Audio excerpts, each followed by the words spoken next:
लक्ष्मण हाके आणि काही तथाकथित ओबीसी नेत्यांची भाषा आता अत्यंत वाईट आणि घृणास्पद कृत्याकडे चालली आहे। त्यांना समाजात हिंसा घडवायची आहे अशा पद्धतीनं त्यांचे वक्तव्य, त्यांच्या या वक्तव्याचा मी प्रथम जाहीर निषेध करतो। आणि हाकेला सांगायचंय, आता तू दांड्याऐवजी कोयते काढण्याची भाषा करतोस तर ध्यानात ठेव, मराठ्यांच्या सुद्धा तलवारी आहेत।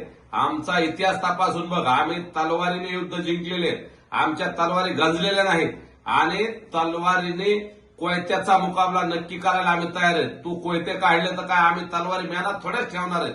जर कोयते काढले तर त्याला तलवारीने उत्तर देण्याची धमक आमच्यात आहे, परंतु आम्हाला शांतता पाहिजे।